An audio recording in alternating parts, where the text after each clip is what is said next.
Evening বন্ধুরা, আমি Sanchita. Welcome to my channel. আমি আশা করছি তোমরা সবাই ভালো আছো, আমিও ভালো আছি। তো চলো, আজকে সন্ধেবেলা সমস্ত বাসন মেজে রেখেছিলাম, সেই বাসনগুলোকে তুলে ফেলি। জানো তো, শরীরটা আজকে ভীষণই খারাপ, আর শুয়েছিলাম, ঘুমিয়ে পড়েছি। উঠতে ভীষণই অন্ধকার হয়ে গেছে। দেখো 6টা বেজে গেছে। এই তাড়াহুড়ো করে ভাবছি কী করবো না করবো।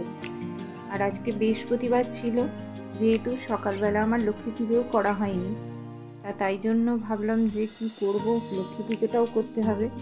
সন্ধে হয়ে যাচ্ছে, সন্ধে দিতে হবে। আর এত শরীরটা খারাপ করছিল, মাথার যন্ত্রণা হচ্ছিল, শুয়ে ঘুমিয়ে পড়েছি।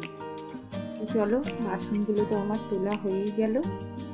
এইবারে আমি জামাটা ছেড়ে মুখ টুক ধুয়ে আর চলে যাব আমি এবার পুজো করতে। কারণ সকালবেলা তো লক্ষ্মী পুজো করা হয়নি, ভাবছি এই বছর এই বেলাতে লক্ষ্মী পুজো করব। আর সন্ধে হয়ে গেছে, সব ধুয়ে টুয়ে রেখে দিয়েছিলাম। ওর বাবা বাজার এনেছিল আলু, সেই আলুর গায়ে না মাংসের সব রক্ত লেগে গিয়েছিল। আলুগুলোকে ধুয়ে রেখে দিয়েছিলাম। আর সকালবেলা এতটাই শরীর খারাপ করছিল যে সবজিগুলোও তুলতে পারিনি। যেন কী করবো, সবজিগুলোকে না নিচে এমনি ঢেলে রেখে দিয়ে আর চলে গেছি। আর ফ্রিজে না তুললে না, সবে সবজি এনেছে কিন্তু সবজিতে তো ভীষণ জল দেয় বাজারে। তাই জন্য কি হয় জানো তো, সবজিগুলো না দেখছি উচ্ছে টুচ্ছে এনেছে, অর্ধেক উচ্ছে না কিরম যেন জল কেটে গেছে। আর যাই হোক, সেগুলোকে সাইড করে রেখে আর সবজিগুলোকে ফ্রিজে তুলে দিই, তুলে দিয়ে তারপরে যাব। কারণ না হলে আবার সবজিগুলো খারাপ হয়ে যাবে বাইরে থাকলে। এমনিতেই বর্ষাকাল, বাজারের সবজি যতই সাবধানে রাখুক না কেন, সবজির উপরে তো জল পড়ে। সেই কারণে আমি এগুলোকে তুলে দিলাম সব তাড়াতাড়ি করে। তুলে দিয়ে এবার আমি পুজো করতে চলে যাব। তো চলো, সবজিগুলোকে তুলে দিই।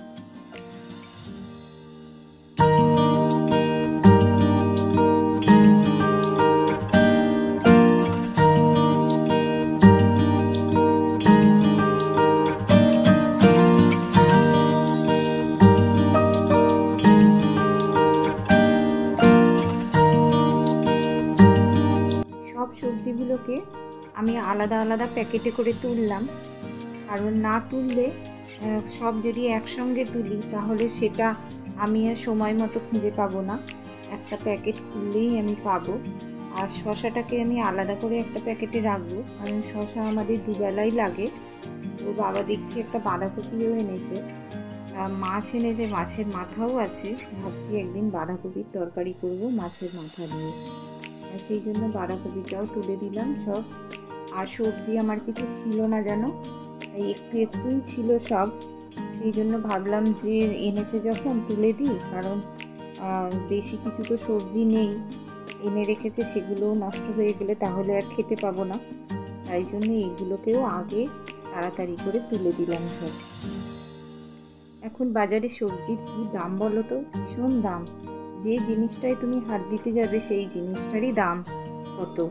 তাই এরকম মূল্য যা দিন দিন বাড়ছে, সেটা তো আর কিছু করার নেই।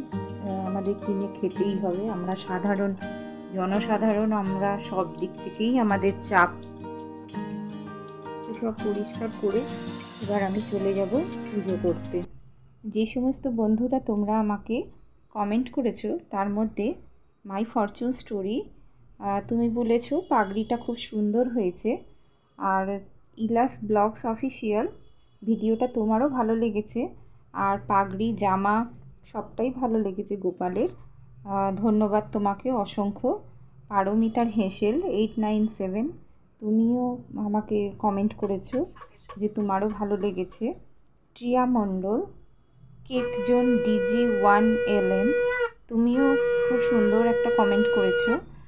আর শান্তির সিম্পল লাইফ, আর আয়েশা হুমায়রা 66, তোমাদের অসংখ্য ধন্যবাদ আমাকে কমেন্ট করার জন্য। এবার পুজোটা হয়ে গেলেই আমি রান্নাঘরে চলে যাব, কারণ মেয়ে তো পড়তে বসেছে, ওকে একটু টিফিন দিতে হবে।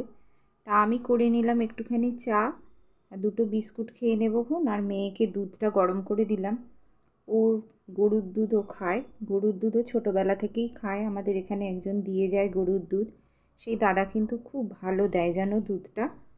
তো একটা করে দুধ ওর জন্য নিই, ওই দুধটা খায় সন্ধ্যেবেলা। এক একদিন সকালেও দিই টিফিনের পর, যেদিন খেতে চায় সেদিন দিই। এবার আটা মেখে রেখে দিয়েছিলাম, এই আটাটা দিয়ে আমি রুটিটাও করে নিলাম। আর ভাবছি আজকে রাত্রিবেলা একটুখানি, ওর বাবা চিংড়ি মাছ নিয়ে এসেছিল, এই চিংড়ি মাছটা একটু ভিনিগার আর একটু নুন দিয়ে মাখিয়ে রেখে দিয়েছি। একটুখানি চিংড়ি মাছ দিয়ে একটু চিলি করবো। সেই সমস্ত সবজি টবজি সব দুপুর থেকেই কেটে রেখে দিয়েছিলাম, তাই একটু অনেকটা বেলাই হয়েছিল আমার। তা কী করব, সেই জন্য রেখে দিয়েছিলাম বলে আমার এখন একটু সুবিধা মনে হচ্ছে, যে করে রেখেছিলাম বলে। শরীরটা একদমই চলছে না গো, ভীষণ শরীর খারাপ লাগছে আমার, মাথার যন্ত্রণা হচ্ছে, ভালো লাগছে না, গা গোলাচ্ছে। কিন্তু আমার তো বিছানায় পড়ে থাকলে হবে না, ওরা তো আমার মুখের দিকে তাকিয়ে থাকবে না খাবার জন্য। সেই জন্য আমাকে বাধ্য হয়েই উঠে এসে আমাকে এই সব করতে হচ্ছে। তাই রুটিটা করে রেখে দিলাম, কারণ রাত্রিবেলা ওরা খেতে বসার আগে আমার আর সেঁকার মতো সময় থাকবে না, আর ইচ্ছাও হচ্ছে না। এইসব রেডি করে রেখে দিয়েছিলাম। এবার চিংড়ি মাছটা আমি হালকা করে ভেজে নেব, নিয়ে তারপরে এখন ভাবছি যে এইসব ঝামেলা না করলেই হতো, কিন্তু করে রেখেছি নষ্ট হয়ে যাবে, এই জন্য আরও করতে হচ্ছে আমাকে, জোর করেই ধরো একরকম। চিংড়ি মাছটা একটু তেলে আমি হালকা করে নেড়ে তুলে নেব। তারপরে ওই তেলের মধ্যেই আমি দিয়ে দেব ক্যাপসিকাম, পেঁয়াজ, আর একটুখানি ভাজবো। দুটো কাঁচা লঙ্কা কেটেছি, সেইটা উপর দিয়ে দেব, আর দিয়ে আমি একটুখানি নুন দিয়ে হালকা করে ভালো করে ভাজবো।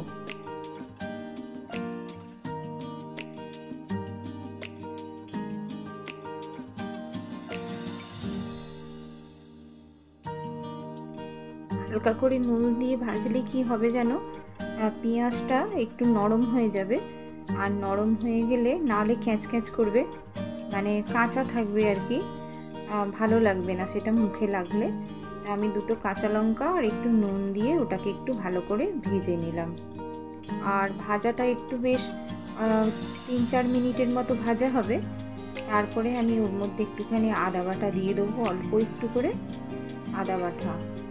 আর এদিকে আমি রেখে দিয়েছি চিলি সস, টমেটো সস, আর তোমার রেখে দিয়েছি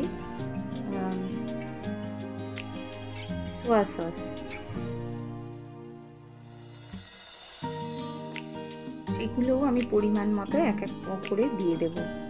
আর টমেটো কেটে রেখেছি, টমেটোটাও দেব, কারণ চিলিতে জানো তো একটু ঝাল ঝাল হলে খেতে ভালো লাগে, কিন্তু সেই জন্য আমি কাঁচা লঙ্কাটা বেশি দিইনি, আমি দিয়েছি একটু গুঁড়ো লঙ্কাও ওর সঙ্গে দেব।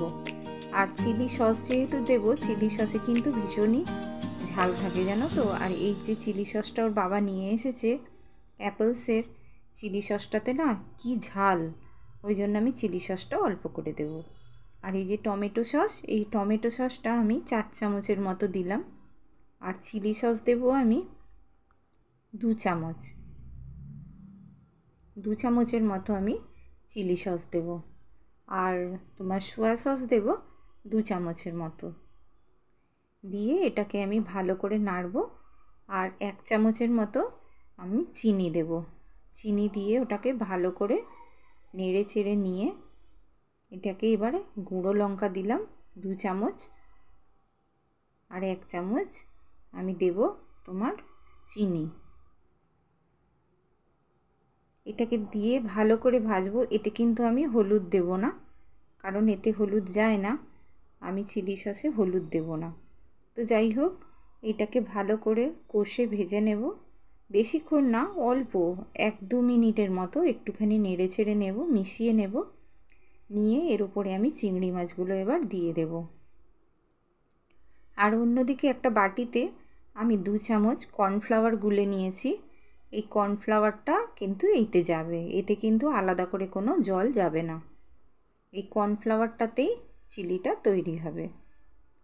এবার আমি দিয়ে দেব চিংড়ি মাছ ভাজাটা যেটা করে রেখেছি, চিংড়ি মাছ ভাজাটা এর উপর দিয়ে দিলাম, দিয়ে এবারে হালকা করে এটা নেড়ে চেড়ে একটু ফুটবে, ঢাকা দিয়ে রেখে এটাকে আমি নামিয়ে নেব। আজকের ভিডিওটা দেখতে দেখতে একদমই শেষ পর্যায়ে চলে এসেছি।